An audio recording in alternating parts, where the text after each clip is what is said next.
welcome to the very exciting final moment of season 1 of Agora Startup Idol. We're pretty psyched about what's going to happen today. We've got the whole crew and cast here in the airship Perseverance, hovering silently over Silicon Valley, and we've made it look though we're set up in the Hacker Dojo. But this is Agora Startup Idol, a community and competition that's about traction, not cash. So with getting those startups moving. Yeah, we want to get a whole world of startups happening. This amuses Cindy and I, so we're not easily amused, but on this day we're very amused and very excited to have the 4 companies who have made it through the grueling competition and gotten us down from 64 startup companies to these 4. Yeah. Now grueling and fun. Yes. Now each company is essentially a grueling and fun. No, I said it wrong. It is essentially a region champion. We started with 64. We winnowed it down, and we've got 4 really different startup companies. And special. Yeah. For one thing, 3 are female. Yes. What are the odds? But we started with maybe 4 or 5 companies represented by females, and we've got 3 of the final 4 are represented by females, and besides the final 4, we've also got the mysterious 5th startup company. So let's talk a little bit about the golden ticket. Now, how were they able to win the golden ticket? It's as special as Willy Wonka. Yeah. Golden ticket. Yeah. Well, let's go through just for the people who haven't been following this yet. Let's go through the character of the people who are competing today. So you start with somebody like Debbie Levitt, who gives me the impression that she's that off the camera she's dynamic, she's wild, she's unstoppable, amazingly talented and brilliant. Sings opera, right? But when the clock starts, she's a machine, and she gives her pitch exactly right, and she ends within 1/10 of a second of her time limit. Then she knows what she wants, and she gets it. Yeah, and then you've got someone like Ken Gora, who changes his pitch every single time he gives it. He knows what you want, and he gives it to you. Yes. So the judges give him a little feedback. He very carefully adjusts his pitch for the judges, but judges love it. But to what extent is he playing the judges? We don't know. So he's a fabulous guy. Carrie is beautiful. Oh yeah. She almost seems like a regular person. She gives her pitch.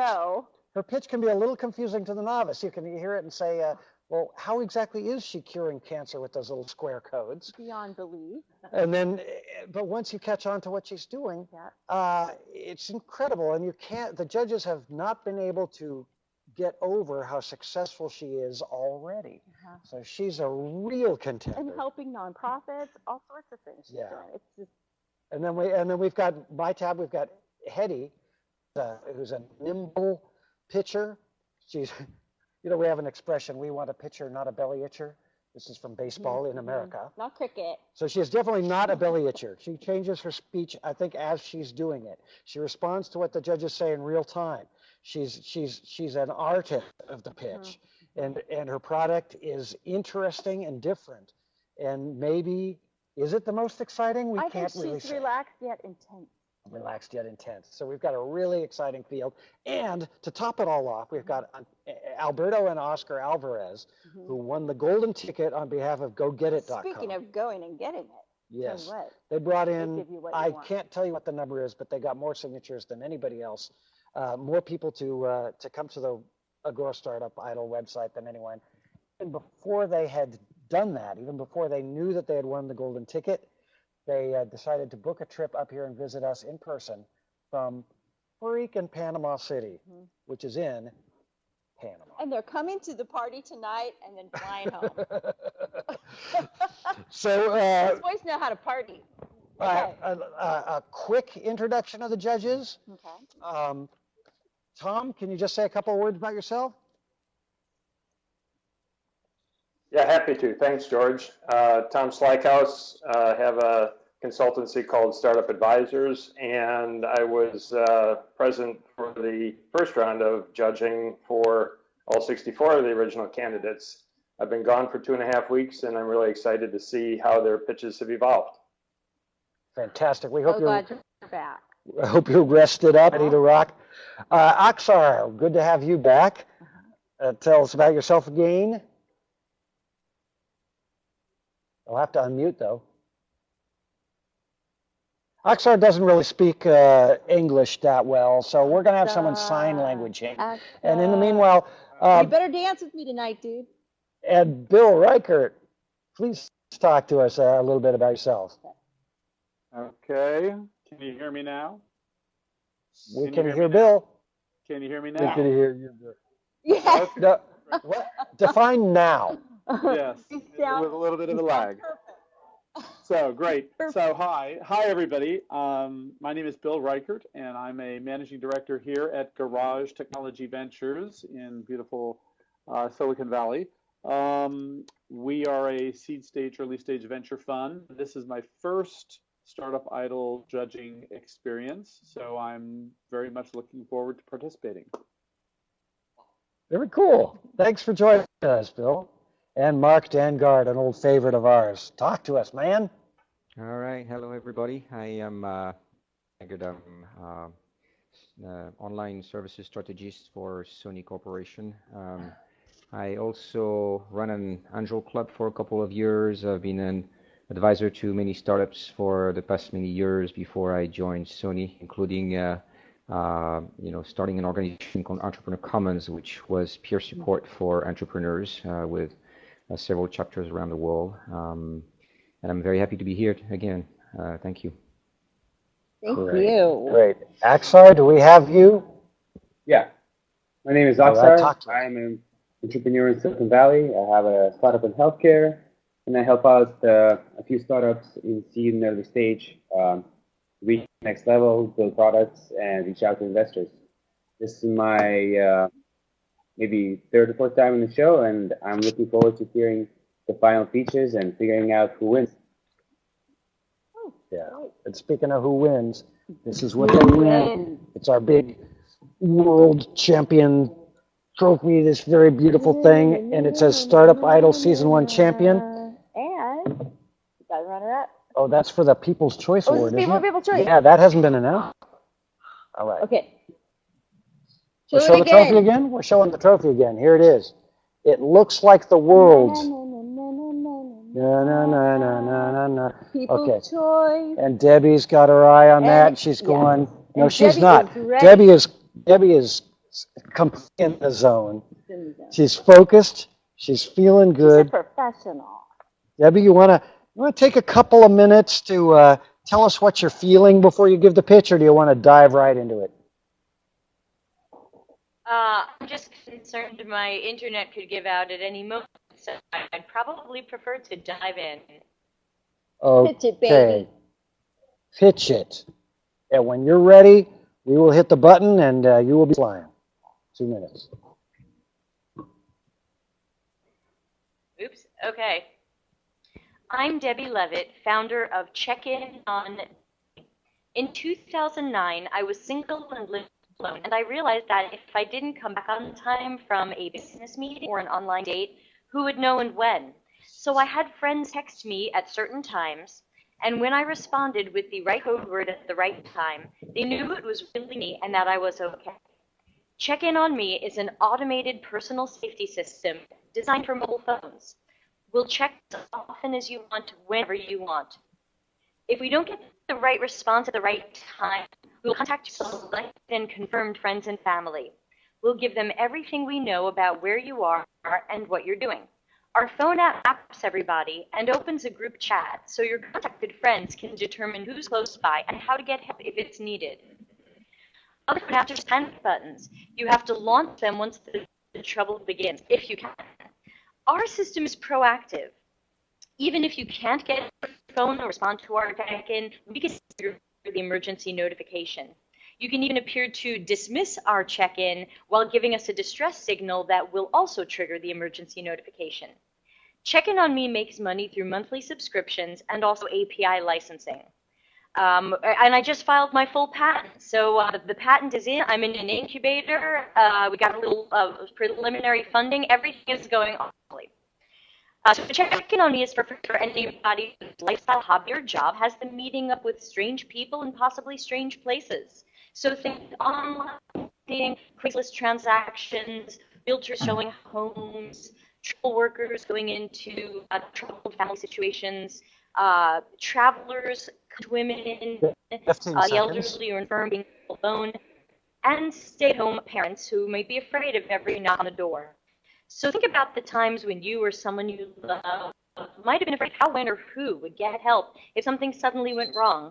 Check-in on Me is an automated virtual buddy system that solves that problem. Perfect. Perfect. Debbie, we heard every word except for, if you would like to, pick it up from a section right after you being in an incubator, the section about risky jobs and who it's good for. If you would like to repeat that and risk sounding repetitive, we'd like to give you a chance to do that. Yeah, sure. The sentence about who it's kind of targeting? Precisely. Like personal trainer. Okay, I'll go through that one. I only need about 10 seconds. So Check-in on Me for anybody whose lifestyle or job has that strange places for meeting with strange people. So think online daters, Craigslist transactions, travelers, realtors, social workers, college kids, stay-at-home parents, and the elderly or infirm, just as some low-hanging fruit. Perfect. Perfect. Okay, that was wonderful. And you see how precise she is? She knows which are the 7-second segments. She's checking in on someone. She is. Okay, now we're going to change the format up just a little bit for you judges. Now, I know, Bill, you're not quite used to it, so we're going to have you go last. But what we'd like to do a little bit differently this time, Tom, Mark, and Aksar, to give each of you 2 minutes of Q&A with the company. So you get 2 minutes. We'll start the timer when you ask your question or questions, and we'll stop both of you talking after the 2 minutes goes off. Okay, are you ready? Let's start with Aksar. Hi, Heidi. Cool. Great to hear that you're moving forward and you have an incubator. Which incubator have you joined? I'm part of Hub Ventures. Okay. What's again? Can people hear me? Try again. I'm part of Hub Ventures in San Francisco. Cool. Awesome. Mm-hmm. Nice. Congratulations. Question about your patent. You filed a patent. Do you view that as a way to, secure the space, or just protect yourself from others coming into it? I think it's going to be increasingly important because I think the ultimate focus of the business will be our API and being a platform rather than whatever we put out. So I want to make sure that we had our systems and methodologies covered, really for a little bit of both of what you said, both to secure our place. I guess that's really, they're kind of the same thing, to secure our place and to make sure that people are going to license our technology rather than build something competing or infringing. Great. Okay. And Debbie, by the way, Debbie, the way that you're speaking clearly, it is coming through well, so continue to do that. Aksar, you've got another 20, 30 seconds if you'd like to go again, or are you ready to pass to the next one? So who do you see as your #1 client in the, several clients in the API strategy?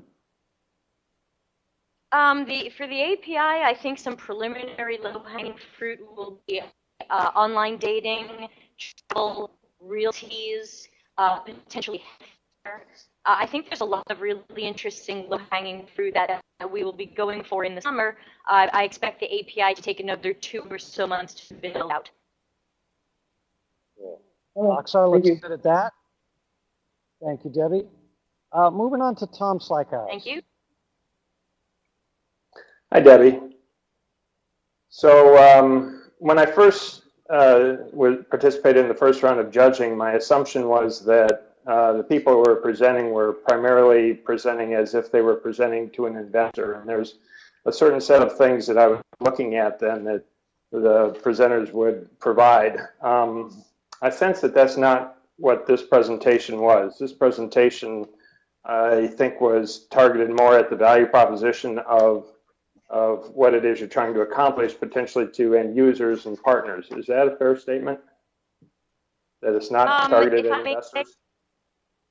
No, if I may say, not a very fair statement. What I originally pitched that covered absolutely everything I wanted to know, from who's on my team to how much money am I looking for, and I was able to blow through that in 2 minutes. And what I found was that when I did that pitch at various competitions last winter, nobody understood what my product was. And so they really never grasped onto my idea at all. I really lost them completely. And as I went through more pitch competitions, I found that most people don't answer all 6 or 7 points. They answer 2 or 3. And so I just decided it made a little bit more sense, because I can't just say I'm the Google of Apple or I'm the Square of painting. And so I felt that it was best for me to take a little bit more time to explain the unique system that I have. So in theory, that is my 2-minute investment, even if it may not have fulfilled all 6 or 7 pieces of information. Okay, so I'm going to ask 3 things real quickly then, and you can respond as short as you'd like to. How big do you think this opportunity is going to be? Are there any other stars other than yourself on your team that you'd like to mention? And are you looking for investment, and if so, how much? You're out of time, Tom, I'm afraid. Is that 2 minutes already? Oh, come on, George. That was it. Okay, pick one, Debbie. We're looking for $500,000 to carry us through a year for software development and business development, API evangelism. How's that? Excellent. All right, I think we nailed it. Bill, let's go with you next. What questions do you have in 2 minutes for Debbie? Great. Well, thanks. Well, again, thanks a lot, Debbie. Very interesting. A lot of fun. I guess I really like the idea of using partners to acquire customers. Who have you talked with about partnering to integrate your platform into theirs? I haven't had too many of those conversations yet, only because we filed the full week, and I really want that sealed up nicely before I had some of those discussions. But we've already had some interest from some travel websites, from a dating website. And we've also had interest from some international developers on building versions of this for Japan and for India. Evidently, women in India, especially upwardly mobile young women, are way less safe than regular people like in America. Interesting. So you think that it could very well be that the bulk of your customers wind up being outside the U.S.? I'm not sure it'll be the bulk, but I'm certainly not going to limit what Check-in Economy can do to being American or North American. So for now, we are focusing on America, but once we can build things out a bit more, there's no reason something like this couldn't be used in Japanese in Japan. Okay, and what sort of price point are you talking about for the subscription side? For our app, the subscription side, we're looking at a $3.99 monthly fee kind of thing. We're also looking at using AT&T's API for in-carrier billing for AT&T customers, and then potentially a discounted annual fee. So I'm kind of thinking micropayments, something that's just a few dollars. Okay, will you allow pay per event, or is it going to be just a subscription model? That's for monthly unlimited usage. Okay. Just it occurred to me that iTunes realized that the monthly unlimited usage model that others had wasn't as attractive as 99 cents. Just a thought. We have to hold it there, and this is like going to school for any startups who are paying attention to these questions and these answers, and very sly thinking going on here. Mark, now who's got the? Oh, that phone might not be on the Mark Dangard, please. And just one moment, judges, if you're hearing a distracting sound, you can mute the speaker on. Okay, here we go. Mark, please begin your question. Yes, hello. Hello. I'm interested in hearing about the team you have behind you to execute on this, and maybe a little more on the history of what you've been doing so far. You mentioned you've done several competitions before this one, so I'm curious, what you've gone through a little bit. Sure. Basically, I started planning the system in late 2010, wrote up the developer spec, started drawing some screens and ideas. Most last year was spent building and deploying a minimum viable product, which we did as mostly text messaging with a web interface for all of the controls and preferences. And the feedback we mostly got was, I really need this, I want this, I love what you're doing, I love the way you're approaching it, but the texting with the web interface is really just too cumbersome. Can't I have a sexy smartphone app? So we started earlier this year, after the Christmas break, developing a smartphone app, and now we're getting ready this month to release a public beta of our Android app, and the phone app will come later. So I spent a lot of last fall, while my developers were unavailable, doing a lot of pitch competitions and cleaning that up, and I won one of them, and so I was screened by a couple of angel investors in January, but of course everybody agreed that it doesn't make sense to me until we've got no traction and adoption, which I expect to start once our app is released. Any follow-up question, Mark? In terms of a team, I didn't hear who else is in the process. Sure. Yeah, I've got two programmers on board. One is my app developer. The other is building the API. To bring on another programmer to augment what my app developer is doing, so we can try to iterate a little bit more quickly there. I've got two advisors. One is a database architect and a female angel investor who's looking to bring more female angel investors to my world. And my other advisor is Jeffrey McManus, former platform and API evangelist for eBay and Yahoo. Okay, we are out of time, and I am impressed. Are you amused, Cindy? This is just amazing. She's really got it, girl. I feel lucky to be able to listen to you do your pitch with that customary precision. And I really hope that the difficult internet connection doesn't count against you with the traction judges. Happens. So yes, so judges, take into account or don't take into account the internet connection, and let's give her. I had people saying, "Don't start a personal training business. You can't go to people's homes." Well, yes, I can. You can. Yes, That's right. I can. If the connection's good enough. Yep. Thank you, Debbie. Aksar. Yeah.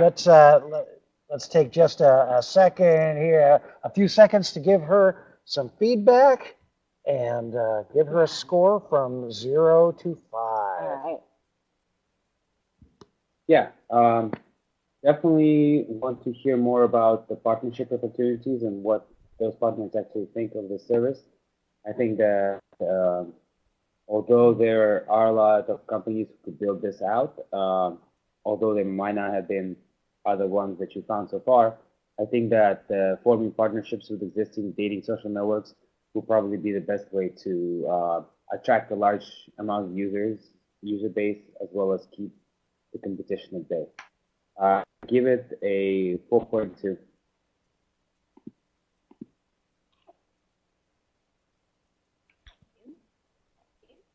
Okay. Thank you. Well, did we get a score? Oh. I missed it because I got a fuzz. Yeah, we got a fuzz on your score. 4.2. 4.2. Thank you. Okay. Tom, will you please give a little feedback and a score? Yeah, I think from what the product does and who you're trying to serve, absolutely spot on. I think it was well blended, a lot of energy. I did ask 4 questions, and if at all possible, it could shave 10 seconds off the explanation just to throw in a basic, is this a horse or an elephant, market opportunity, and how much money you're looking for, and if there's any other notable team members. Yes. Tom, yes. to be fair, give your score first, and we'll leave her on for just a couple minutes, and she can ask after the score. She can answer after the score is given. Okay, after all the scores. We're going to reverse it then? Yeah, because the other team. No more. Your question time is over, and we got to keep fit all the teams. So if you give us okay, well, I wasn't score, asking questions. That was my feedback. So I would give her, though, just a slight ding on that, a 4.5. 4.5. All right. Well, I apologize for misinterpreting that, Tom. And that sounds fantastic. And it's strong scores all around so far. Bill, will you please grace us with a score and a little bit of feedback? So, and again, I'm assuming this is a 5 scale. I certainly hope for Debbie's sake thus far. 0 to 5.0. All right, very good. Just wanted to confirm. I would give Debbie and Check In on Me a score of 4. Sorry, Debbie. I'm sorry. I'm trying. Yeah, score of 4. I like the idea. It has a certain elegant simplicity to it, but on the other hand, the elegant simplicity creates a lot of concern about how easy or hard it is to solve in other ways.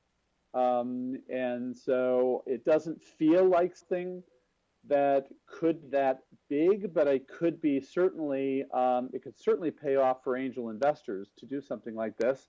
And God bless them, but I'm way wrong, and it becomes the next big thing, next biggest thing.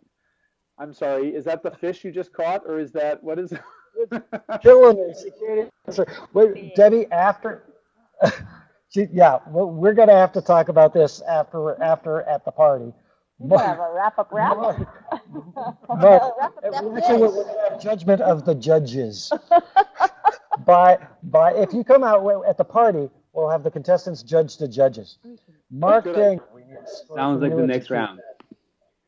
Okay, on the pitch, I like the energy, I like the story. I would have liked something about the team a little more, just to round it up a bit. But other than this, it's all very good. I would give it a 4.3. 4.3. Thank you, Debbie. Debbie, you're gorgeous. We love you. Yes. If there were a normal television show, we would ask you how you feel about the points, and we would bring you back on over the credits. This option in our lives, I think. I just love it. So glad there's a check-in on me. Yes. There she is. There she is. She knows how to work it. Her phone is off. Thank you, Debbie. Honey, okay. I hope your phone rings off the hook. Okay, Debbie, we're done. Friending this girl on Facebook. We will call you. Okay. And we need we go to our next contestant, which is my tab, Hetty Kundal. It is? Yeah. Okay, good. Yep, there she is. Perfect. We see her, we hear her, and you're calling in from where, Hetty?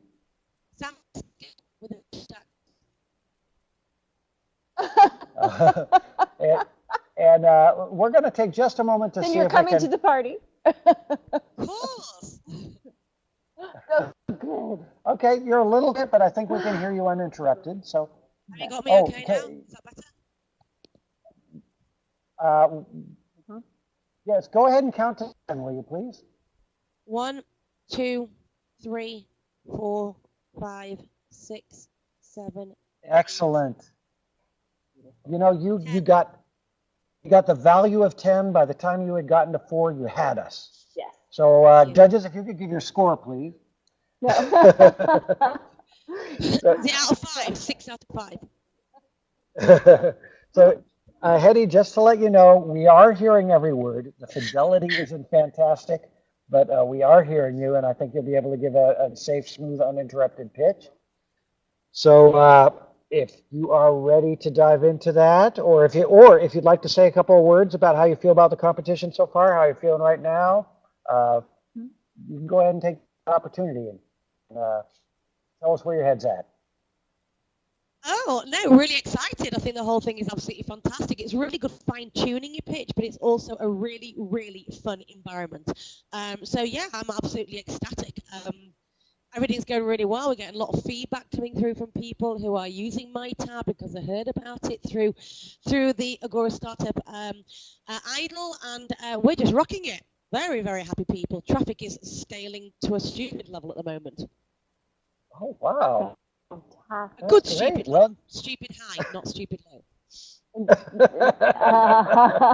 well, that's our motto. Stupid high. high. Our motto is you can't spell startup idle without the stupid. And fun environment. Like that part too. All right. If you're ready, then we'll begin the timer and go ahead and launch into your fabulous presentation for our judges. Brilliant, I'm on it. Okay, so MyTab is a travel gift card. It's a way that you can save travel cash for dream trips. And you can shout out, hey, can you put it on my tab so friends and family can contribute towards your celebration at Dream Travels. And then all you're doing is simply redeeming the funds towards your trip, all within our website. You can even use multi-credit cards to top up the difference if you're short of funds at the time of booking. So think of it as a bit like a Kickstarter for travel, but you're not relying on crowdfunding. You're relying more on crowdsourcing, because with our Match My Cash feature, we flip the industry over again, and we can email you a deal that matches within your funds, your dates, your destination, because we have the funds that are stored within MyTab under your account, and we can negotiate with suppliers. So we integrate with Facebook and Twitter. You're now part of a seamless, hey, can you gift me? And hey, I gifted you, and thank you all, I've now booked my trip kind of scenario. And what we're addressing, there is no loyalty in travel, because with the price fluctuations is a massive logistical problem for the customer and the industry. We're the only ones that have ever addressed this. So with all the planning and booking and recommendation sites out there, customers are still spending too much time trying to find the lowest deal. Reward miles restrictions, miles plus money costing a third more than cash. And nobody's ever addressed this. But if you've got funds in MyTab, you're laughing because you've got the money there ready to spend, so your focus shifts to a nicer experience. And then again, with Match My Cash feature, it flips it over to help a win-win for the industry and the consumer. We launched public beta last October. Traffic, as I mentioned, and scaling heavily.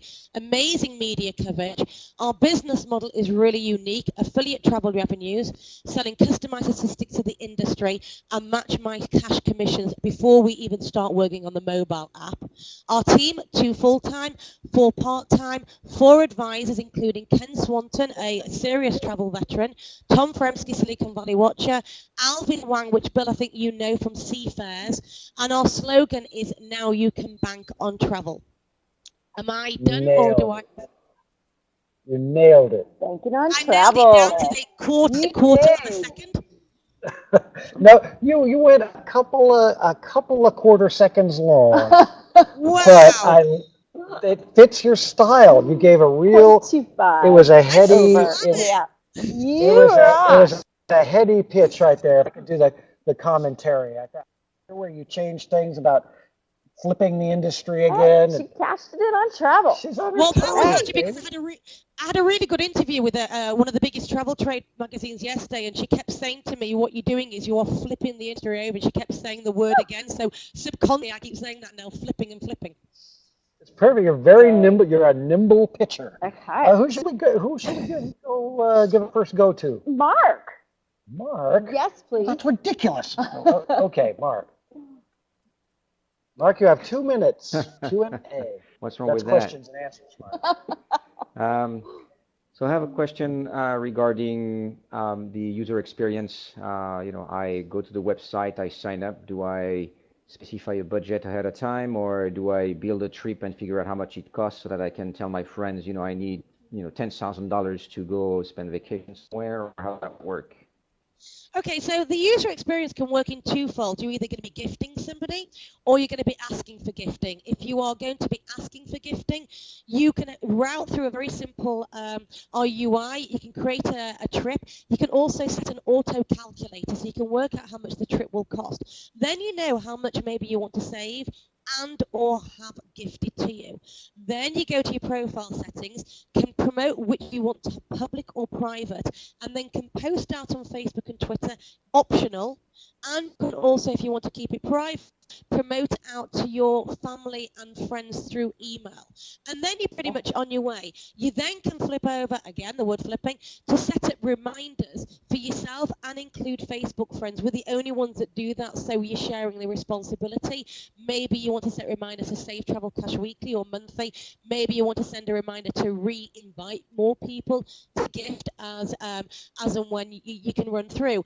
And then we can notify you on the Match My Cash feed, or you can go to My Tab and start rummaging around once you start adding your funds. So it's a very simple format where we have a menu bar, the old style, as opposed to spinning through loads of different kind of, where do I go from here and where do I go there? The concept is unique in its own sense without having to confuse a customer with twists and turns. So the UI incredibly simple. And if you want to gift somebody, you can just go sign in, go to the gifting friends.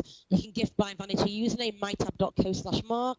And if we're Facebook friends, I can gift you by either your birthday coming up, the next 2 months' birthdays, or I can check alphabetically because you're a Facebook friend of mine, gift you and pitch out on Facebook and Twitter.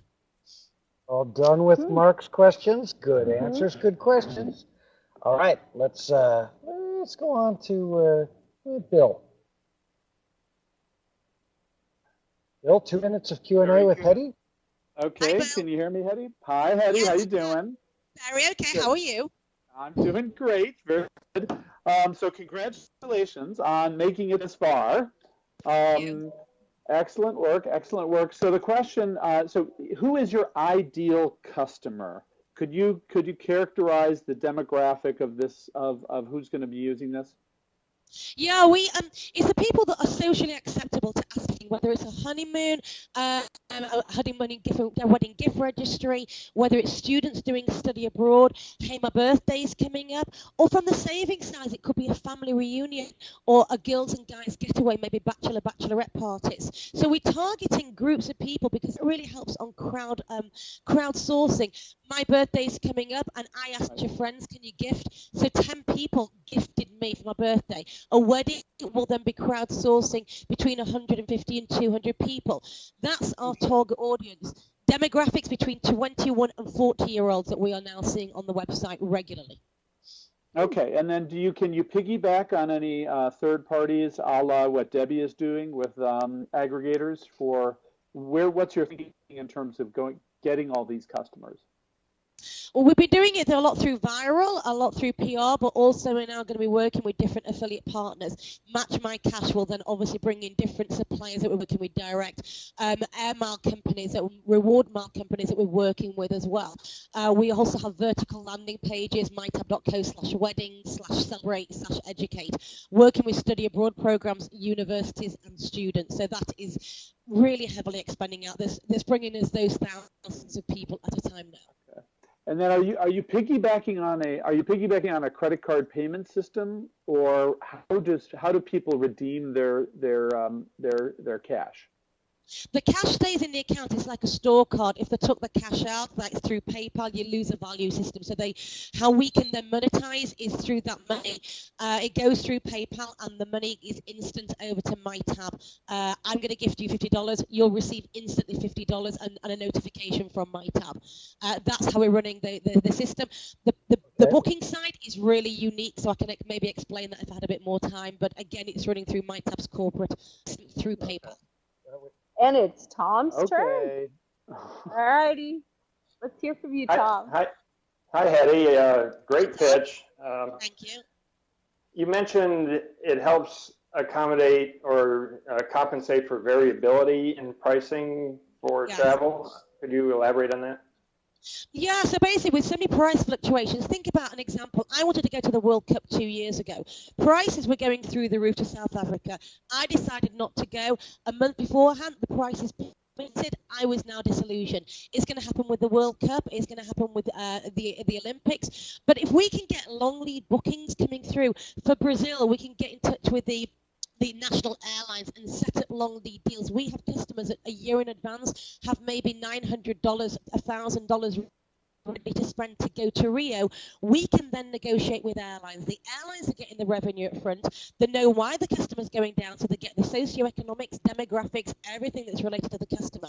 The customer gets an exclusive deal, knowing that their bang for the buck was well spent, and then break that down to maybe 3,100 Paris. We can then work and negotiate with Air France to get exclusive. So the prices are then smoothing out. The price wrinkle is now seamless, and the industry is now getting long lead and off-peak bookings to a captured cash-rich audience, which that creates the win-win for the consumer and the industry. No more scrambling around for the deal, because crowdfunding in that sense works, but for the individual, you don't need to have 20p gifty before you can book a trip. Maybe $200 can suffice, but that accumulation, that's what we're working on a really big e-commerce scale, and that's why we are targeting to change the industry. I hope that explains. That does. I love your because I understand the business model. Are you looking for investment? How much? We're looking for 1.5 to 2 million, but the way that we're working at the moment now, majority of money will be towards technology and marketing with additional partners. So even $300,000 at this moment, I know how to bootstrap on this, and that can really a long way. We have partners that are ready to go based on doing the affiliates with technology and business development. We're doing well on bootstrapping at the moment. We need to move on. I'm sorry, to Axar. Hi, Heidi. Sounds very interesting. Hi. Hi. Congratulations as well for making it this far. Thank you. I had a few questions. So you've mentioned that you need to, your plan is to, for example, go to, I think you said Brazil, and make partnerships with the local companies that do hotels, flights, tourism. How big of a sort of flow of customers do you need to establish for them to be interested in doing something like that? Well, okay, this is a great question, because I was speaking to somebody about this yesterday. We were saying that we don't need to have 30,000 customers who have $800 in their account to be able to do a deal with Air France. Air France are very, very happy that at an off-peak time, they want to target students. We've got a student market. We know how many of their Facebook friends are also traveling with them. Demographics, we've got the socioeconomics again. Air France, for even maybe 200 customers, we can start doing exclusive deals with them. So this has not been done before. This is a brand new thing, and this is what I was speaking about with this travel journalist yesterday, and another potential business partner. We expand really heavily on this based on smaller numbers, because this is based on peak and low times, and off times and long lead based on what's going on in the market and what's going on with a specific airline, to be able to bump up their revenues and target our audience who are now cash rich. We don't need 200. Maybe it's for Hawaii. Maybe Hawaii Airlines are okay about 100 customers. We can start targeting at different levels. It's not ever been done in the industry before. It's a whole game changer, but that then generates more publicity for us, more partners, more revenues, and more exclusive deals. And we can also work with other OTS, online travel agents. Okay. Sure. My other, so it's pretty much kind of like micro deals. You're able to create small groups. Mm-hmm. My other question is about your team. And that's it. We're out of time. Is there any way to know what the question was, so I can at least shucks? Yeah. Tell her what the question about your would have team been. and where they are located. Oh, can I? 30 seconds, sorry. Okay, team is heavily on travel, heavy on e-commerce, based mostly in San Francisco, apart from one advisor who's Ken Swanson, who's in Florida, veteran that started pretty much off this industry. And we have a tech team bootstrapping in the Philippines that's been advised by Sam and Alvin in travel, in e-commerce, and PayPal, Oracle, etc. So we have a really strong, very centric on travel and e-commerce. And my background is marketing and travel and tourism. It is more time for this girl. Now wait a minute. Yes. Now I'm a very temperamental and psychotic taskmaster. True. Though you have amused me, I'm now going to very, very unofficially tell the judges as well. You might even want to consider shaving just the slightest Get off our score.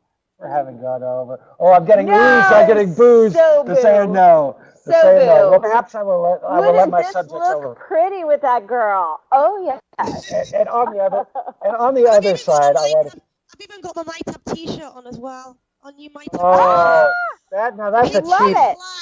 Pigs do fly with MyTab. Here. Oh yeah, looks good. Well, I heard a beautiful, heady moment there. It's all really great. I felt the excitement and almost artistic passion for the pitch when she's talking about the possibilities. She's seeing it. She's seeing it. It's not all there, but it's there. My kids do nonprofit trips all the time, and this would brilliant. Philanthropy fundraisers, Dr. Orders, disaster relief, huge for us. Huge. Okay, but we have to go to scores. Yes, we do, and we're dying to know. And we have to start with Mark Dangard. We need a score and a little bit of feedback for our wonderful friend. Great energy, great pitch. I heard pretty much everything I wanted to hear in the pitch. Great business. For me, it's 4.9.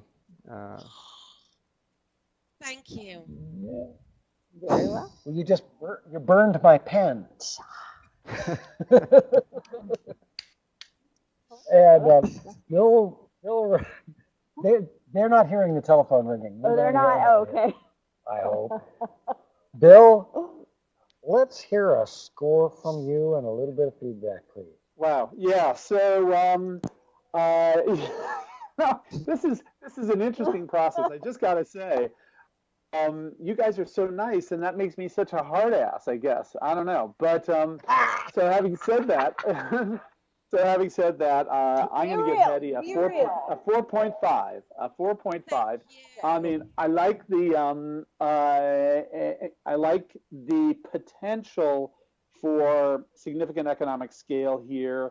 I think we're going to discover it plays out very differently than your initial thinking, but that's just the nature of startups. I'm a little worried about the way the system might get gamed and if that'll work, but it could work in your favor. But that's another discussion. I think it was a good job. Thanks a lot, Hetty. Thank you. We're just getting to know Bill, and I can see where I'm writing worrywart right next to his name. And see that. We're moving on to Tom. I need a score from you and a little bit of feedback. Yeah, hi, Hetty. I'll give you a 4.8. I would say for Bill's benefit that having seen a lot of these pitches and coming to us from where you're coming to us, I applaud your energy, more energy than I've seen. And the only comment I would make is you're now seeing traffic.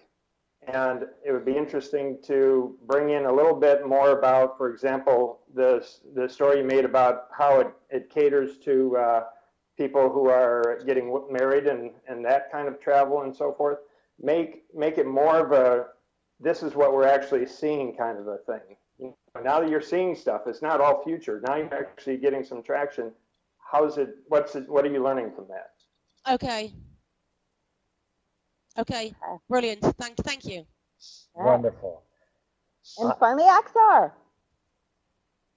Yeah, thank you so much. It was very interesting. My only concerns are, in seeing how much money the micro discounts will be, and how this market actually is.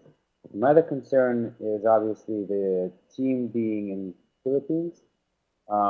I understand that it's cheaper, but not having an intake of people here with you will create a slowdown in your development process.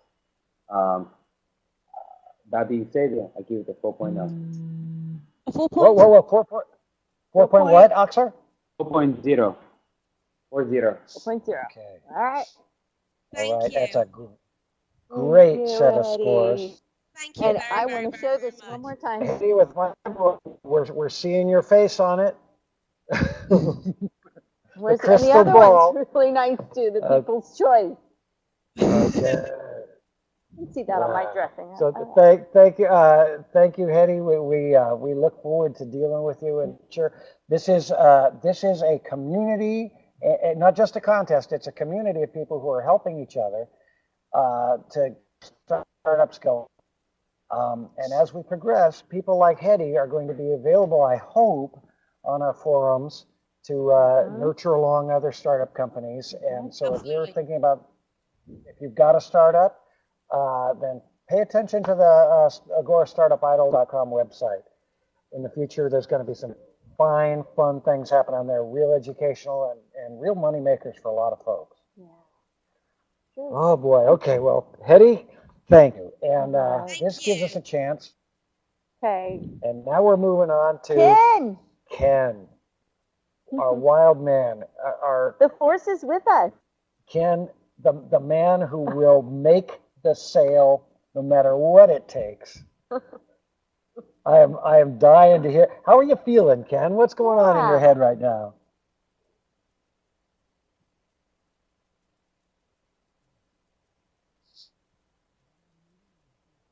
Gotten, and I'm glad the judges have gotten us to this point and the value of what we have. I'm great. Wonderful, and we want to. I've been told to remain unbiased until after the judging. I refuse. I think that you're a great guy. Look at those blue eyes. How can we? And I really need to be biased. I need to say, well, actually, I'm biased toward all five contestants. There's no possible way I could pick. But you've been helping us out a lot. You've been making us feel great. Oh, and not even all five, even all 64. Yeah. So with that having been said, are you ready to give your presentation, final judges? Absolutely. That was me. Guilty. All right. Okay, and thanks, Ken. Well, I believe my name is Ken Gora, and I believe the reason that my company's in the final four is our business solves one of the essential problems that every business has, and that is, where do we get more sales? And our business uses a combination of crowd selling and a sales and marketing tournament to bring unbelievable revenue for companies. What we do is we go to a city.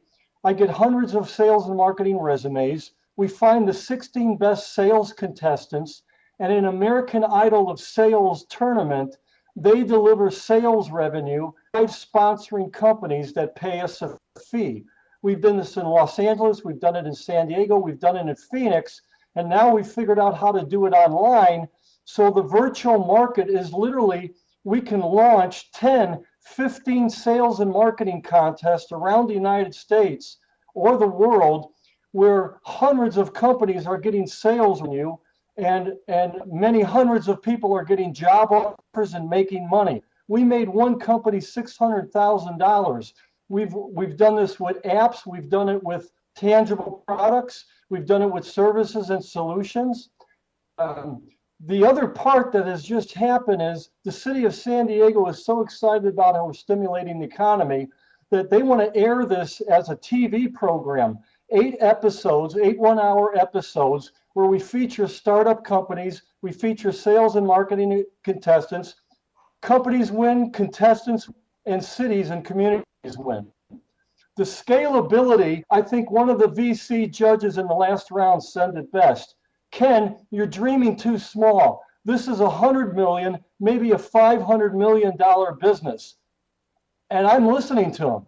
And so we've got lots to do. We're only limited about how many technicians and recruiters internally I can get. And Tom, you'll like this. The best news is we're only looking for $75,000 for 15% equity in the company. The rest we can grow organically. We have sales revenue. And the quicker we launch nationally, the more revenue we can grow organically. That's time. I gave you 10 extra seconds because I forgot to tell you when 10 seconds was coming up. And a beautifully given pitch. I love it. Always improving, that pitch is. That guy, the tone gets better. Everything gets better. He is traction. He is traction. Attraction. He's an attraction. Well, who should go first, Cindy? What do you think? Oh, I want to hear Axar. Oh, yeah, that's what I was thinking, too. Yeah. Axar, you got 2 minutes to ask Ken. There you go. Could you repeat again? You're looking for $75 Yes. for 15% of your company. No, for 15%. How big do you estimate this opportunity to be? Well, our next 12 months, we're going to have at least 2.5 million in revenue. But if we can find how to manage launching this, where we're starting 20 programs a month, that brings in over $300,000 in revenue a month. We've got someone in Hong Kong and Australia that would like to have this happen in their country. So I believe we can easily get to 10 million in 2 years. So what do you expect margin to be on that?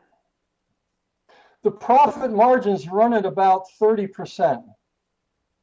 Okay. Now, so that's on our core revenue of sponsorship fees. There is Sure. some supplemental advertising revenue as our website gets more and more hits. Sure. So my question is, why are you looking for $7,000 if you expect to have revenue of if you expect to have profit margin of close to $1 million over the year? Because I can't get there without the money, and that's serious. We have a waiting list of customers, and it's very frustrating when 5 people in Denver want to get started, but I don't have the people and infrastructure to deliver it. And we keep getting deposits and checks in the mail, but we've got to be able to deliver. I need people to do that, and I've got to pay people salaries to that. And the banks are stingy right now. What is the size of your team? Where do you? No, we got it. 2 seconds left. 1. That's it. That's Okay. it. This is getting really exciting. It's down and dirty and interesting, and it's a human story. It's a story about humans. Let's go to Mark. Mark. You are on, Mark. Mark, if you're... Yeah, sorry, I was on mute. Yeah. I hear you now. So could you tell us a little more about the team behind this business and who you see as competition or, yeah. Yes, the other person on the management team is a woman named Sandy Hammonds, and she's the former CEO of a successful company in the cosmetics industry. My background is in recruiting and technology. Currently, we have 1 full-time employee, a number of interns, and then we outsource some of the sales. We're kind of a product of our product. So our team is very small. I believe in lean startups, high profitability. The competition, there's nobody else doing what we're doing. There's companies that you can get outsourced sales from, but none of them provide that, where we're giving 16 sales reps for $5,000 or $7,500, a very affordable price for every company in business. We're kind of creating an industry. And there is time for another one. You got Go ahead, Mark. 40 seconds, Mark. Pass it to the next person. Yeah, that's fine. Yeah. Okay, Thanks, just Mark. gonna pass it. All right. Well, let's go to Bill. Hey, Ken. Thanks Hey, a lot. Bill. A lot of energy. Seems like a really clever idea. I'm still trying to get my head around a little bit exactly what you're doing that I wouldn't be able to easily do myself as a company, understanding, of course, that companies haven't done this. But what is it? How many companies are in each town? And I didn't quite understand what's unique and defensible about this structure. Sure, Bill, I understand that. It's very disruptive. There's nothing else like this. 5 companies pay us a total of $20,000, and we go to a city, and those companies make money from the 16 sales reps. That's when we do this live in a city. When we do it online, we literally can do, that's 10 times 5, 50 companies in a month launching their sales force revenue. We train and manage the contestants. We verify revenue and accounts opened with both the contestants and the sponsoring company. So the scalability. Can you hear me, Ken? I'm sorry. Can you hear me? Now I can. I'm trying to understand, what are they selling? What sort of products are susceptible to this? We've had success with a company that makes energy drinks. We've had success with a company that makes apps for smartphones. We've had success with a skincare company. We've had success for an office products company. We've had success with an HR payroll company. We've had virtually everything. Okay, but so it's short sales cycle type stuff, presumably, right? That makes sense. Probably not a large scale enterprise software, no. Okay, and then so I got 5 companies, 16 sales reps. Is everybody selling everything, or is it? I'm still not understanding. Yeah, every 2 companies start out in week 1. The contestants sell that. Then they add another company to their tool belt. Continue to sell the companies from week 1. Now they're also adding week 3. And what happens with 16 people? I hand selected them on their background, so it's a good match for the 5 companies. So each sales rep, the rules say, have to sell some of each company's products and services, but at the same time, they're going to gravitate towards those companies where their background or their contacts lean them best towards. But everybody gets sales. Okay, great. Thank you much. I appreciate it. Thanks, Bill. It's very new, very different. Okay, and finally, Tom, we need to hear from you. Or we need a question from you. Yeah, the last answer sort of touched on this, but I'm going to ask it anyway. So how do you winnow down to 16 salespeople? Pardon? How do you do the initial cut from however many potential salespeople to 16? We get about over 400 resumes per city or per contest. And all that is phone screens, looking at the resume, every now and then some background checks, but we whittle it down to find 16 people whose background is applied towards those 5 companies in the contest. Okay, and $75,000, what actually are you spending that on? That money is going to go pay the salaries of 3 key people, plus we need a good back office IT structure to handle all the resumes and all the videos and all the things that come into us in terms of the orders, accounting, trackability, but it's mainly the next 3 people, which is another full-time recruiter, a marketing manager, and a right-hand customer service person. So this is very much of the technology. I'm sorry. So this is very much of you were going to touch on the technology. I was curious. It sounds like technology is not a big component. Yeah, the WebEx for the live meetings. Now we could use other venues like the one we're on, but we have used WebEx to get the 16 sales reps around the country all logged in to be trained by the sponsoring companies. And then the WebEx meetings and follow-ups are held over the internet. Companies like the idea of 16 salespeople either being located in one city, or they like the choice of 16 salespeople scattered around the United States, getting them sales and orders and branding in 6 geographical locations. It's like a virtual sales force. Right. Okay. And our question time has ended. We are ready to go to scoring and feedback. Ken, you are gorgeous. It's wonderful. It's mind-bending to see. Love the traction. Yes. Okay. So who are we starting with? Axar. Hi. We're heading to Axar, right? Go Axar. Yeah, very, very interesting business. It definitely seems that if you are actually helping all these companies and getting all this traction, I would expect that you should be able to raise the money or even get a loan from a friendlier bank quickly. I'm concerned that you're raising such a small amount when you're expecting so much profit so quickly. It seems like to me you should be able to bootstrap or get money from somebody who is an individual that's not an investment, maybe it's just a loan. Maybe take your house and put it into mortgage if you're so sure that you're able to get there after these $75,000.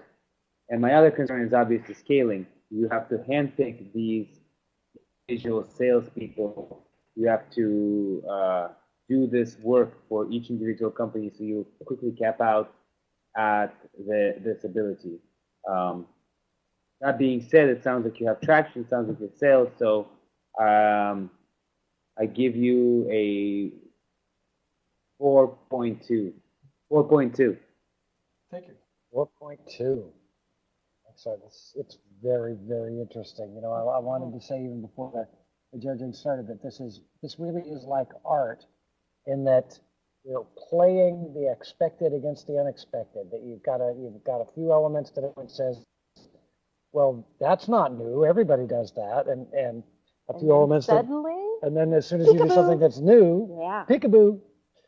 Very exciting. Okay, Mark Dengard, please fill us in on where your head's at. Great energy. From the pitch perspective, I would have liked to hear a little more about the team and you know, how you position yourself compared to some competition. Even if it's new, there is at least status quo, or companies have some ways of doing it today that, you know, you have to fight against somehow. From the business perspective, I am still, you know, I've seen the pitch several times. I'm still a bit confused on. I mean, to me, it's an intriguing idea, and definitely, you know, it's interesting trying to pursue it, but I'm not 100% convinced it's fully baked at this point. So to me, it's a 4.1 at this. Thank you. 4.1. Okay, Bill Reichert. Yes, hi. So again, I guess I'm the hard ass here. So I'm going to give you a 3.5, and which is, I think, a good score, but not by comparison with everyone else, I guess. But I'm going to say something a little contradicting. In fact, that of the businesses I've heard thus far, yours is actually has the least risk and therefore the highest probability of actually surviving and succeeding. But I think you've got you haven't done the job you need to do at making the case why this scales well and why this makes a lot of money. And I also think you're shooting yourself in the foot asking for the $75,000, because you may be sitting there thinking, yeah, that's all I need, that's just what I need, but it winds up being really confusing to people on our side of the table. To ask for $75,000 just seems odd, and it's a longer conversation. But I think you'd actually do better with the judges if you were asking for more and you were being a little clearer on how big this can be. You started out by saying the judge the other day said you're talking too small. This is a $100 million business. I think it's conceivable you could scale this, but you just didn't quite make the case. Whoa, Bill, oh. I am amused. I'm very knocked out by you're a wild man. Are you sure you didn't mean 5.3? 3.5. Okay, we got you for a 3.5. We're traveling on to Tom. Yeah, I'm puzzled over this one. I'm going to give you it sounds like hair splitting, a 4.1. I agree with the comments Bill made, and I'm struggling I've heard this pitch before as well. I'm struggling to figure out exactly what it is that bothers me. And Bill touched on a couple of points. I almost feel like I could put $75,000 of my own money into, given what you've said and what the low risk is. But like you said, it doesn't really add up to me. I think one thing in the pitch that might help is if you pitch it from the perspective of the people who are going to be sponsors. Less so from your or the salesman's perspective, but more from your customers and what they're going to get out of the deal. Very good. Right. Okay. Well, we appreciate, Tom. I appreciate your bringing up the question of whether or not you're going to put your own money into it. because I know that there are a lot of people out there who are watching who also have $75,000 who are reaching into their pocket slowly. And the fact that you didn't fork it over might be an opportunity for them to fork it over right now. Yeah. So, and everybody wants this kind of force with them, the sales force. And let me just also point out that Bill said that this was the safest of the bets so far. Oh, so if you're reaching for your wallet, it might be a good time to get it out. An interesting song. This is very, very interesting. It's great. And thank you. Thanks. For being, this was great. You've brought so much to the game, and Ken is considering making contributions to round 2 of Startup Idol as part of the prizes for the winners, and we're straightening out what the deal will be for alumni, and do they get an advantage or disadvantage for entering into round 2. So this is all going to be exciting, and it's all going on ongoing. Be fun. It will be fun. And traction. And tractiony. Tractiony. And we're glad that you got a lot of traction out of this. And Ken, we hope you use that traction for niceness instead of evil. Yeah. And it is Carrie Buzz time. Oh, it's time. Yeah. Buzz okay. time. Thank you, Carrie. Carrie Lane. She's buzzing in. Yes, buzz. Now, Carrie, we've been asking everybody to start out with a little bit of feel. So we know that you. We know the nature of your pitch is it's an exciting one. It's a confident one. How are you feeling it's going to come off today? How are you feeling? I'm feeling good. I'm really excited. It's been a long road, and I'm looking forward to this last pitch. Okay. Well, there's some scores coming in ahead of you. I don't know if you've been adding them up, but you're in a very interesting spot here. There's circling around out here, so. Yeah, this is exciting. Hi, team. Hi, team. Hi, Buzzers. Hi. Hi, Buzz. Hi, Buzz. There's Howard coming. This one right here.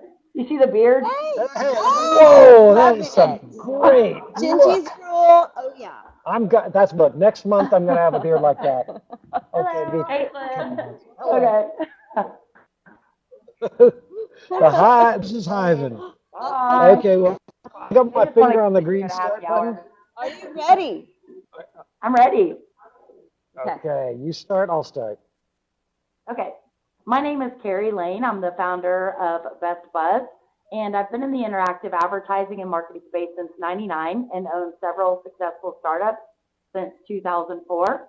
Our team has spent the last 3 years building the Best Buzz technology platform, and I've raised $1.9 million in funding to date. Best Buzz is a mobile-driven technology platform that allows brands to offer geo-targeted and dynamic rewards to customers that share on their social networks to drive engagement and increase buzz. The dashboard seamlessly integrates SMS text, QR codes, mobile landing pages, and dynamic reward form to drive and track social media interaction. Our clients have generated over 4 million social impressions just this year with Best Buzz. In October, Best Buzz worked with Cadillac and 6 local charities to launch the 2012 Escalade. Taylor's Gift used Best Buzz platform to drive over 95,000 new organ donor registrations in Texas in just 4 weeks. Beauty Control has used the Best Buzz platform during New York Fashion Week to drive over 42,000 social impressions with a 3,000% social click-through rate in just a few days. We are also getting ready to launch a patent-pending technology platform that utilizes 1D barcodes, and we just got our first licensing partner last week that will leverage the tiny buzz codes on all of their packaging. This partnership opens up Best Buzz to more than just a marketing communication tool for brands to connect with their customers. It also meets the needs and FDA requirements that will target the billion-dollar pharma and cosmetic market. Best Buzz is currently profitable and growing at a rate of 60% each month, and we're projecting over $1 million in revenue by the end of 2012. I'm looking for experienced investors and strategic partners to help me take Best Buzz to the next phase of growth. Beautiful. Wonderful. And we're heading into questions, but I gotta say, I'm looking forward to seeing her at the bottom of the Great Barrier Reef. And she knows what I'm talking about. I got online. Do we know what she's talking about? Is she going So, she's going she diving? wants to be on the bottom of the Great Barrier Reef. How fun is that? Okay. I read it online. Okay. As long as Cindy's happy, that's really cool. Hey, anyone can Google. Oh, okay. Bill, I'm going to let you start. I'm very interested to see where you're going to take this. Okay, or Yahoo, you can start. Whoops. I'm sorry. Who's starting? You are. You are. Who's on first? Okay. All right. Hi, Carrie. Thanks a lot. Hi. Thank you. Appreciate it. I apologize again. This is the first time I heard this pitch, and I didn't quite keep up with it. How are you compensating people for sharing, for clicking, for recommending? I almost thought I got it, but I didn't quite get it. Okay, Best Buzz is a multi-channel marketing hub. So it's on iPhone, Android, BlackBerry, and the Windows version will be up in weeks. And you download the free scanner, you scan the code.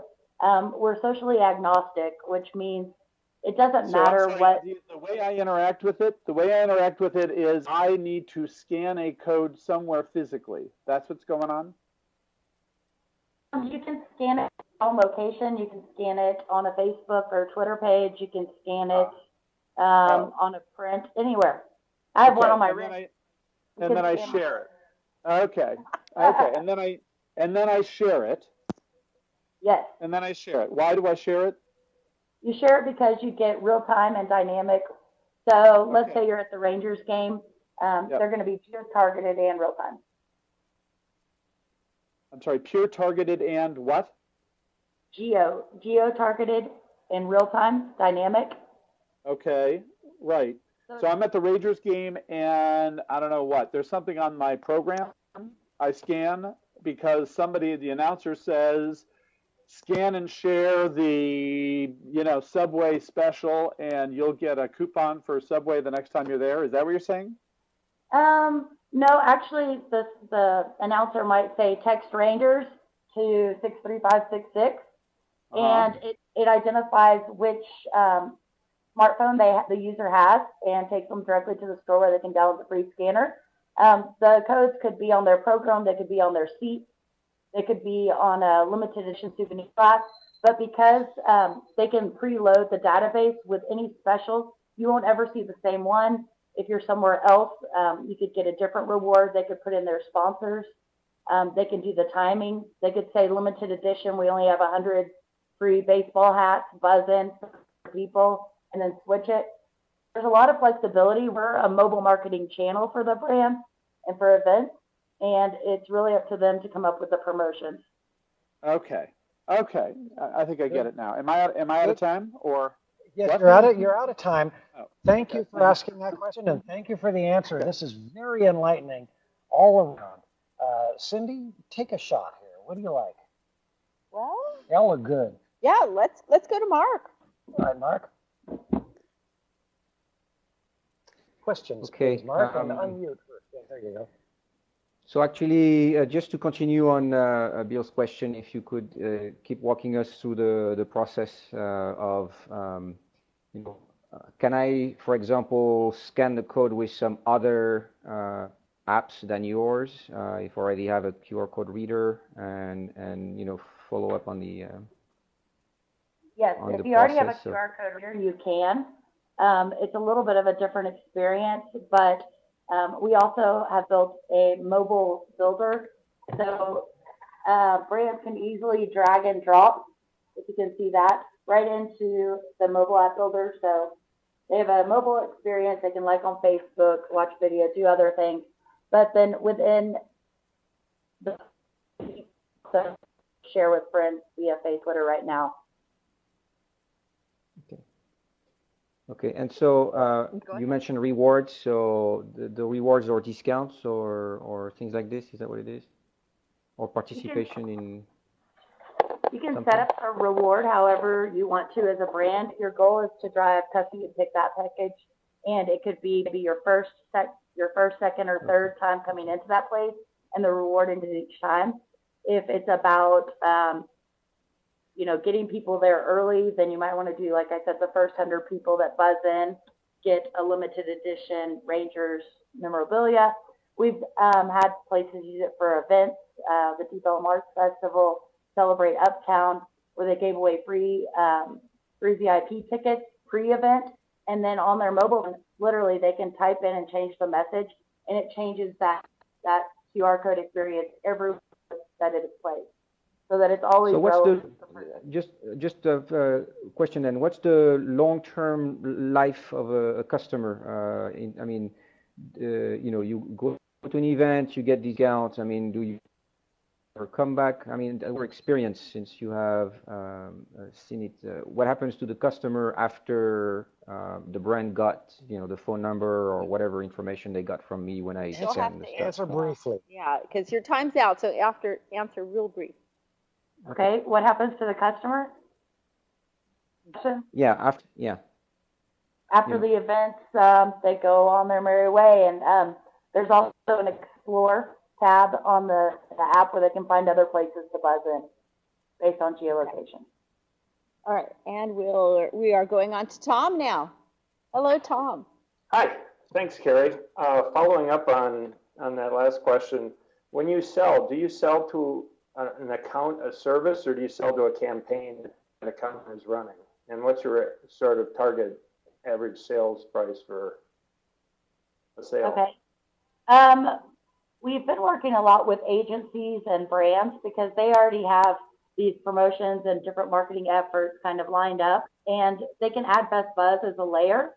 So not only can they track it now by media buy, let's say they put one on their print ad, one on their TV commercial, one on their social pages, they can kind of track the ROI based on those media buys, but they're also adding a dynamic and social and mobile layer to that communication. It's no longer flat. It can always be real time, always be relevant. A good example is when the Mavs went to the playoffs last year, the Dallas Mavericks. We were able to get Mavs playoff tickets, and then all of the local sports bars use those tickets, and people that buzzed in, they were entered to win. And normally you couldn't ever. So it sounds like it's more campaign by campaign or event by event. It's not something that there's some inherent platform here that they're going to want to continue to use again and again and again. No, it is. It's a recurring revenue model, and they get their buzz codes, and they can change it to match whatever they want, whenever they want. They print it once. We've got a lot of restaurants with them on table tents. A major telco used it at the state fair last year, and they did a huge inflatable buzz code, and they can use it year after year, or any other trade shows or events they go to, so they don't have to reprint it. And so you can keep the buzz going from month to month. And given your current rate of growth, when do you expect to be break even? We're profitable right now. Okay. Everyone like that? I'm out of questions. Got 20 more seconds if you want. Oh, okay, that's it. All right, and we're moving on to Axar. Scan it, quick. Scan it. Cool. Okay. Tick tock, tick tock. Okay. So physically, where is Carrie located? Are you in Texas? I'm in Dallas, Texas, but lately it seems like I've been spending about 2 weeks out of every month in San Francisco or New York. And did you say you raised $1.9 million? Is that what I heard? Yes, sir. Oh, okay. From whom? We have two investors, actually three, but two angel investors. One is an early investor from WebMD, and the other one is in the oil industry. Okay, great. Wow, great. Outstanding. Thank you. Sorry, I just wanted to grab that in a second since it was there. No, good questions. I like it. Okay, let's go on. You're cash flow positive.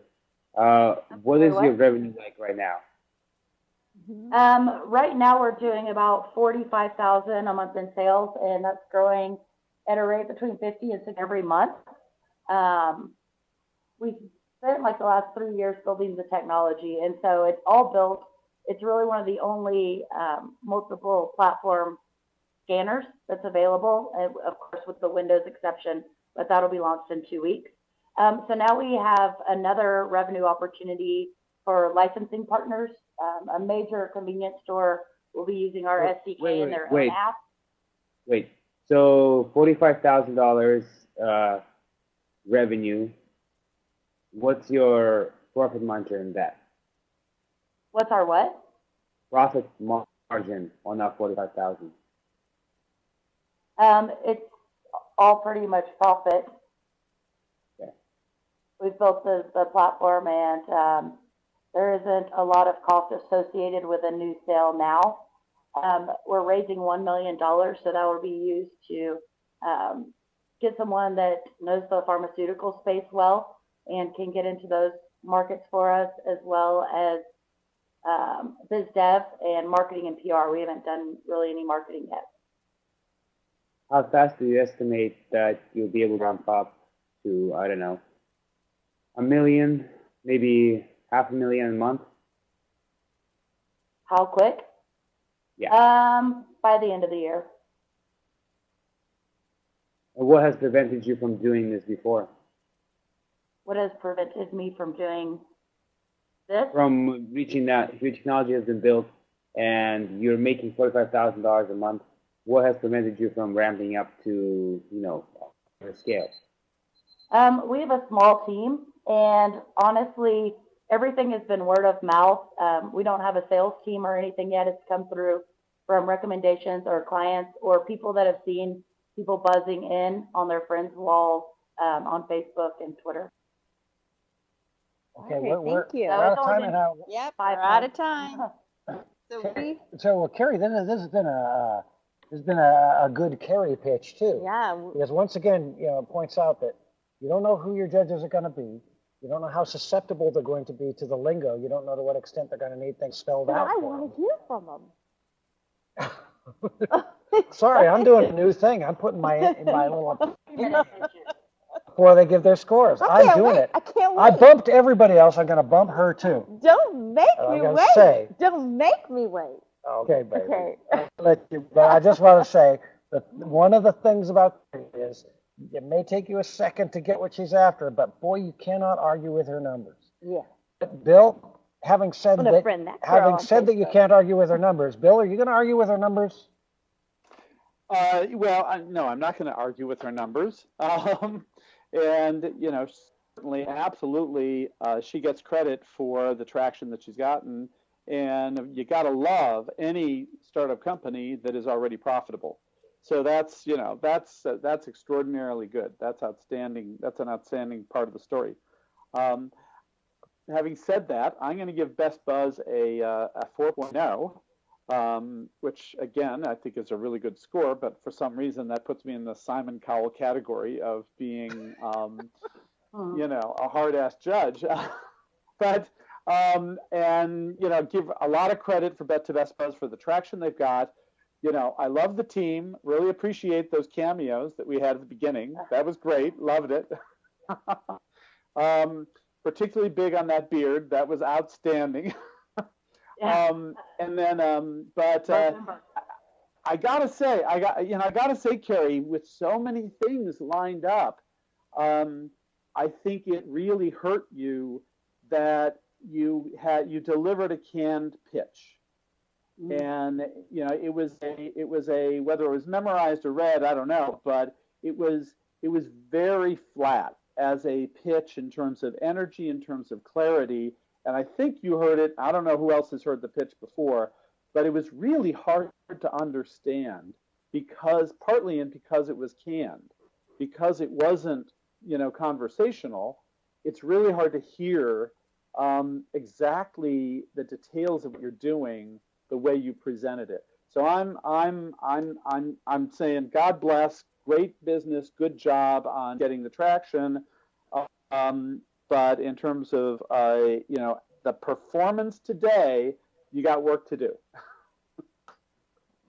Bill, I don't know you well, but I love you. This is so fun to talk to you. You're such a human. Mark's next. Mark is next. Let's rip into this. Mark, what you got for us? Well, I like the pitch. It it was enough for me that I wanted to know more, which is the main goal for a pitch, and there was more information than I could digest in there. So, that's fine too. Definitely, it's a business that's in a different category from anything else we've seen otherwise in this competition because you're making money and you're profitable. So that puts you, in a separate field. I would give it a 4.8. Thank you. Yeah, it's a lot to talk about. And it was a little, and the actual score is a little fuzzy again. Go ahead. 4.8. 0.8. Got it? Okay. Oh boy. Okay. All right. And you can see Hetty is still in the chat room, and she's and we're heading to. Speaking of head, we're heading to Tom. Hi, Carrie. I'll give it a 4.4. I'm torn because I love the business. I actually understand the space pretty well. So when you use some of your jargon, it didn't bother me, but I can see how people who don't understand it might throw them off a bit. The one comment I would make is you had 1.9 mil invested. You're looking for another mil. What percentage of the company is that going to buy? The questions about profitability. I mean, that should have been in there. I mean, if you're profitable now, that's a huge deal. So those are my comments. And Axar. Hi. Yeah, it's very interesting as well. I really like what you're doing with social networking and trying to use multiple platforms to be able to achieve this. Having different QR codes in each platform, being able to see what's going on is really important to these businesses. That being said, I have to judge you a lot harder than other startups because you have raised $1.9 million and you've been around for several years. That's different. So it's expected that you are able to achieve a lot more with that amount of money and with that kind of direction. My main concerns are the current revenue and the competition that could be coming in. $45,000 after $2 million raised is good, but not great. And that's my only concern is that will you be able to ramp up when everybody else is trying to drink and compete for the same dollar? So I'll give you a 4.1. 4 to 1. 4.1. All righty. Fantastic. Now, I'm going to say that he would have had to have given her a 5.0 in order to get it ahead. And I showed you she does want to be. Yes, she showed. Explain that to him. Oh, she said some reporter asked, where would you most want to see a buzz code? And this young lady answered, underwater at the Great Barrier Reef. Oh, yeah, which I'd want to see too. Carrie, you have so much to us. Thank you.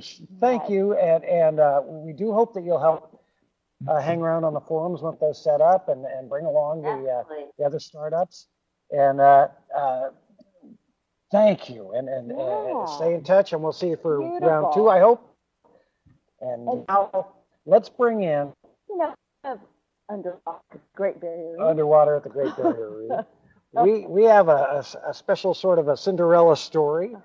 Our next act comes all the way from Panama City, Panama, and they are they flew in to the hacker to the hacker. We're telling you it's the Hacker Dojo. These handsome boys are here. Yes. In fact, we're above San Jose in my Zeppelin, radar cloaked Zeppelin, the person. But we're telling people it's the Hacker Dojo. And here we've got the reps of I lost it. GoGetIt.com, who are here because they won the golden ticket. The golden ticket is this. Woo! There it is. Oh my gosh. Go get it. It's the golden ticket. The ticket that's golden. So tell us the story of what your experience so far has been with Agora Startup Idol. Has been a Amazing, really. As we were talking to the guys when we arrived here, we began with no users, just an idea, and now we got a lot of traction on Facebook. We got a lot of people on register. We got to meet a lot of people here in Silicon Valley, potential investors on networking, a lot of great startups and great guys around. So really, the experience has been amazing. My advice for anyone that has the chance to do and to come to Silicon Valley is do it. Don't think this is the place to be if you want to have the startup ready and launch it. Okay, now you are officially on my books. You're in a really interesting position to send a message to other startups.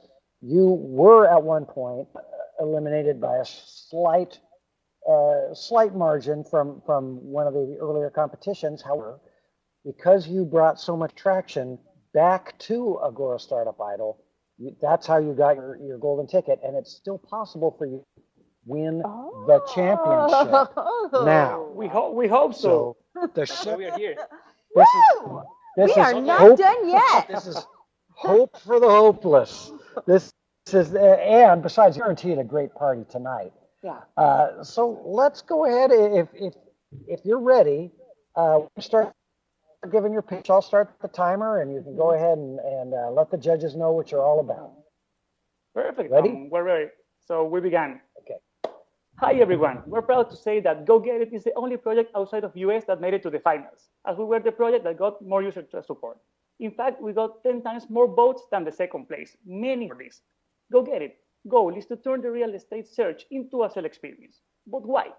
90% of people say real estate search is a complicated and stressful process. And the main reasons are the information on the web pages is hard to understand. And most of the information comes from realtors who are thinking on their commission. Let me share how we come up with the idea. In 2009, my company moved abroad, relocating around 900 families, and I became the in-house consultant for real estate. In this process, I realized it helps a lot when people find other people looking for real estate and they can talk and share information. That's what GoGetIt will do, connect millions of people looking for real estate in a platform where they can communicate as they will see together. But is this really relevant? Well, 90% of people trust peer recommendation. And also 90% of people say peer recommendation in real estate would influence them to make an investment. So then you ask yourself, is GoGetIt really different? Well, we believe in 3 key differentiation drivers. Driver number 1, the social-based real estate search. And an example of this is, remember when you were a student and you needed to study for physics or mathematics?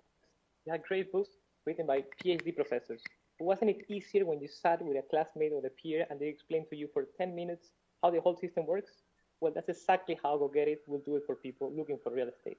It's driver number 2, reward and recognition program, to motivate people to share information. Basically, it works the same as airline frequent flyer programs, where points give you status, and it also can be exchanged for relevant prices.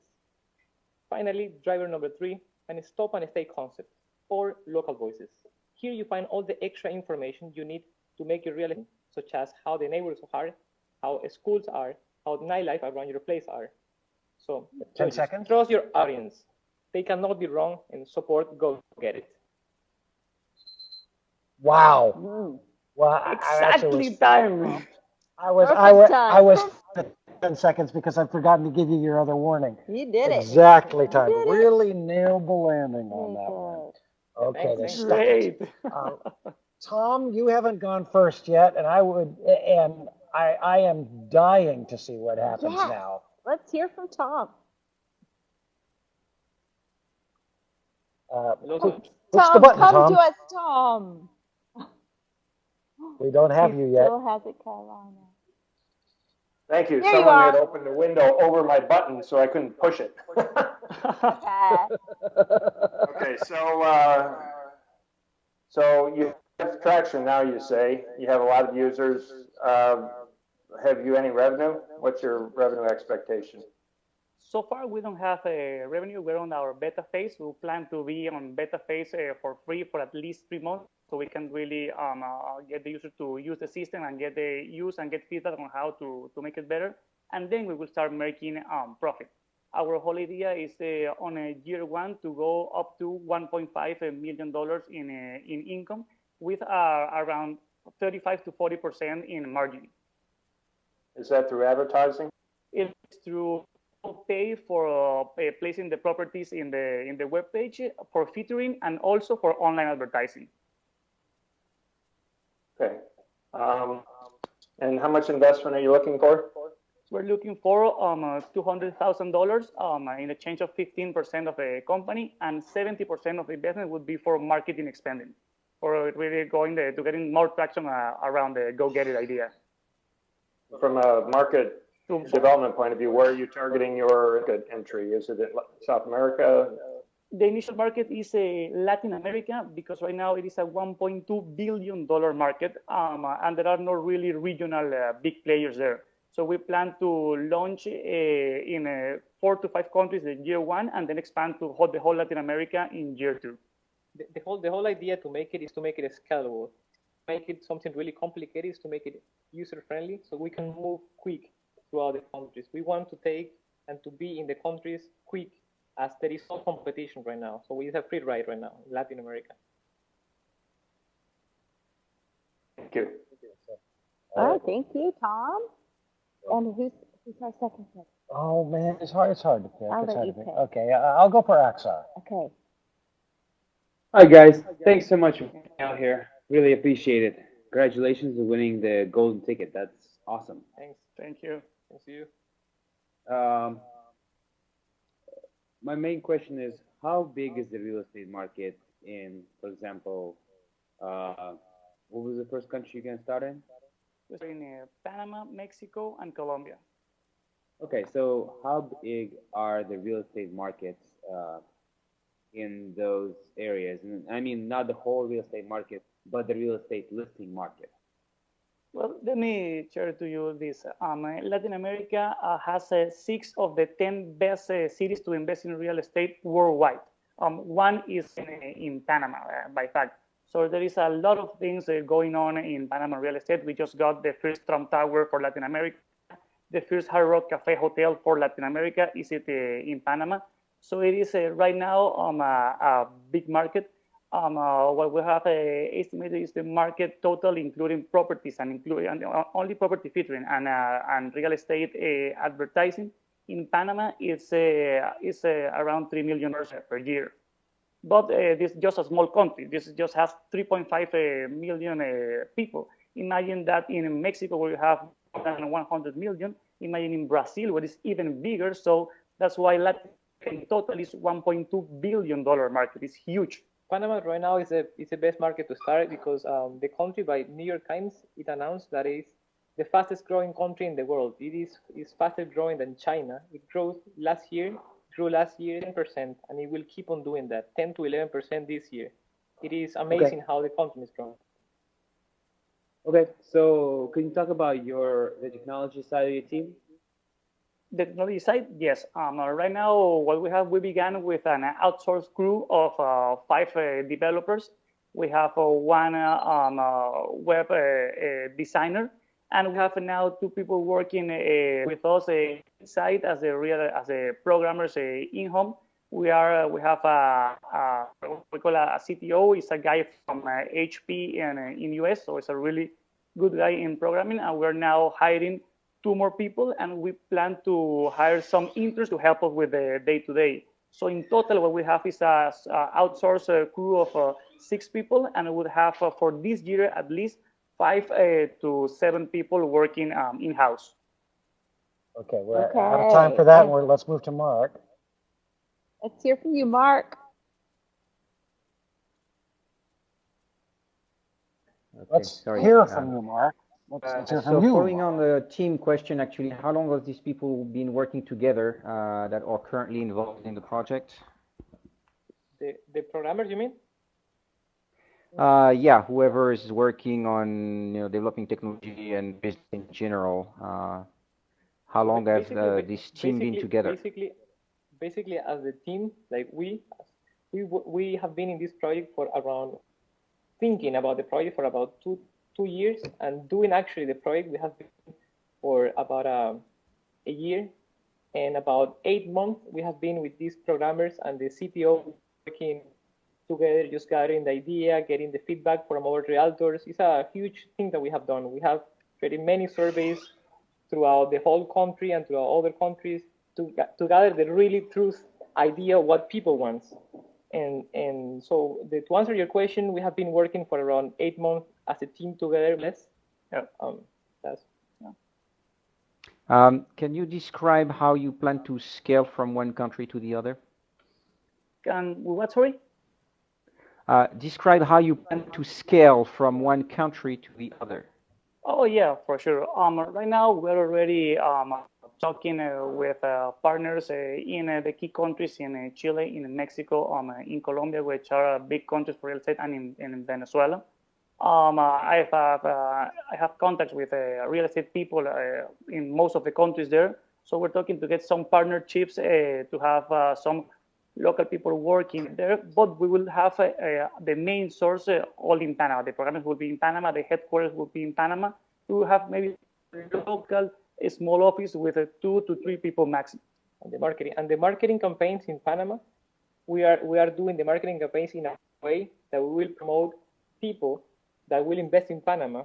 So we did a study and we saw what was the main country that invest in Panama, and the countries were Mexico, Venezuela, and Colombia. So the marketing will not only be in Panama, will be also in Mexico, in Colombia, and Venezuela. But the beauty of this is people can just put information themselves. They don't need really to have people there. We can have a huge or a good customer support team in Panama to help people in any country. We don't need to have really more people in any country to work. It's scalable. But we need to move to Bill because our time is out for that question. Yeah, that's true. And we are on our way to Bill. Yeah. Can you hear me now? Yeah. Oh, yeah. Oh, good. Okay, great. Hi, guys. Great to see you. Congratulations, and hope you enjoy your visit to Silicon Valley. That's great. Yeah, definitely. So I guess one of my questions is, why in the markets you're going after, are there already broad-based established listing services in place that people use online? In each country, there are local competitors that are well established. There are no international competitors. No competitor works in one place to the other. So our whole point is to develop a Latin American brand. Okay. Called Go Get It? Called Go Get It, yes. Yes. If you're looking for real estate, just go get it. If you're looking for great investment, go get it too. Okay. It didn't occur to me that would be a good Latin American brand. That's good. But the question is, why would the challenge you have here in the States in a similar business is there's so many places where you can find listings. How is it you're going to get people to come to your site, and how are you going to get real estate listers to list on your site? You've got a fundamental critical mass network problem. How are you going to get both sides filled out?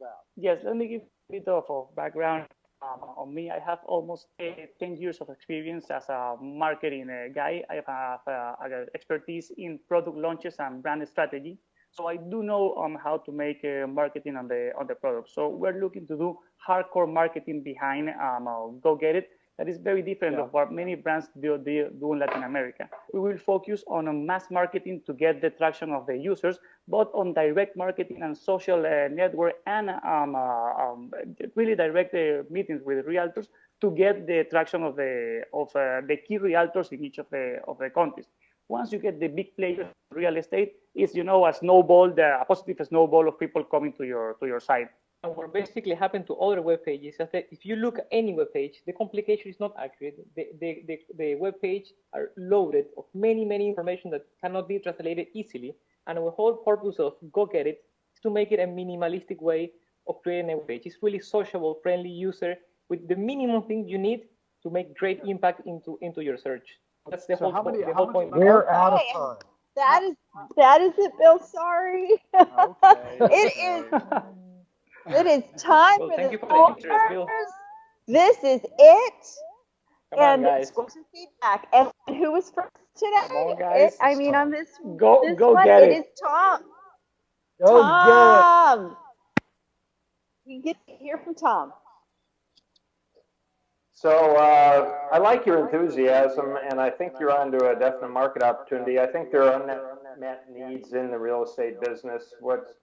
I still am struggling though, because it sounds like you're basically building a community of people who are sharing into real estate, and that part of the presentation wasn't clear. So I'm going to give you 4.0. 4.0. And on to Aksar. Aksar. Thank you, guys. Again, very nice presentation. Indeed, you have very good energy. Thanks. I definitely believe that you're able to market to people and to build a crowd of people who will be doing something. It is a very, very early proposition. So it would be really, really good to see, initial product designs, product ideas. All that being said, I think it's very interesting. I'll give it a 4.2. 4.2. 4.2. Great, thanks. Next is Mark. All right. I like the energy. I like the fact that you actually jumped in a plane to come and do this final pitch here. It's definitely a truly entrepreneurial way of doing things. You come and try to get it here, so that's good. I do have a concern with the brand. You have a URL that is .pa, and the gogetit.com gets me to Lycos, and so I'm not sure what you're going to get with that, or if it's maybe a problem at the start. I'm not familiar with the real estate market, but it sounds like a great opportunity, so I would give it a 4.5. 4.5. Okay, and on to Bill. Okay, guys. I'm going to give you a 4.5. I'm giving you. I love the energy. I love the boldness. I love the idea that you're going to take on all of Latin America. I think there is a pony in here somewhere. I'm very, very nervous, though, that this is going to be a lot more money than you're thinking or hoping. It's going to be pretty expensive to build this out. Not the technology, but filling in both sides of this network is going to be really expensive. And so that's a big, huge red flag over this. But I got to admire your energy, enthusiasm, and vision. Thank you.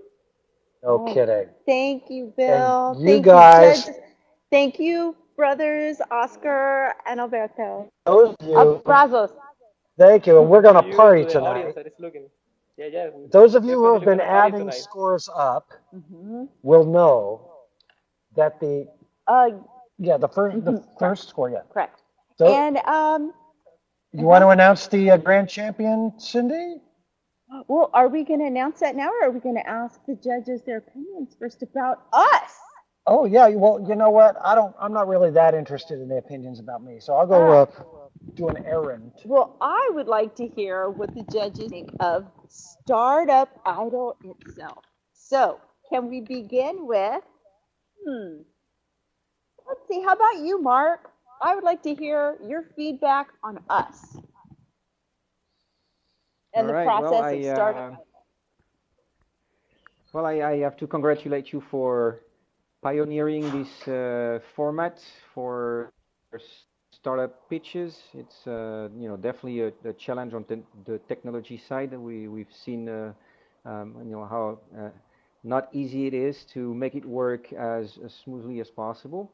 But it was great actually. The delivery was pretty good in the end. And as far as the experience, I love to be able, from the comfort of my office, see a lot of interesting startups from anywhere in the world. I think it's also great from a cultural point of view that we can spread this way of doing things and just sharing ideas like this across many places around the world. So I think it's a big thumbs up for the whole thing. Congratulations.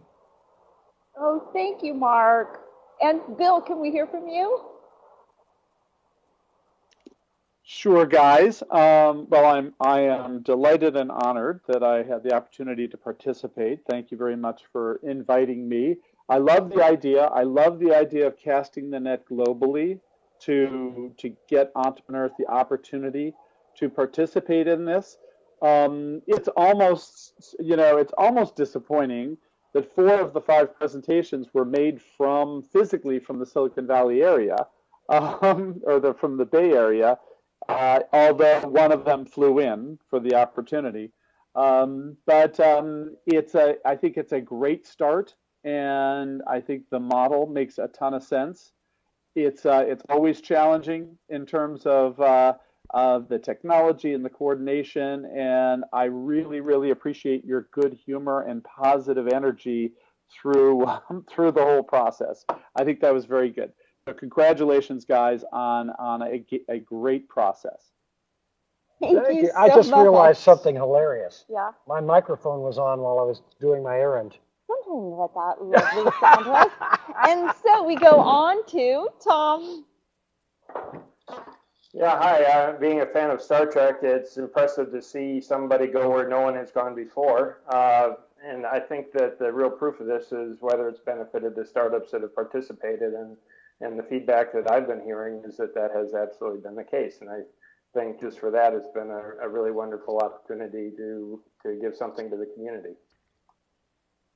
Thank you, Tom. Right. And finally, Aksar, can we hear from you, please?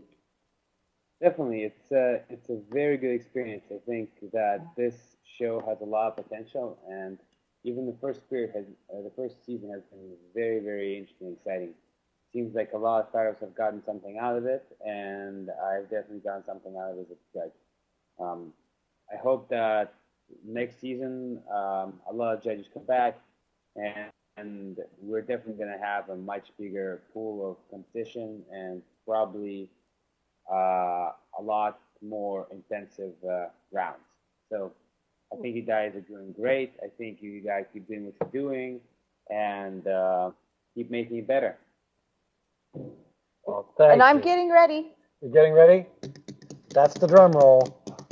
Okay, I know that she's smart enough to be able to add up the scores as witness.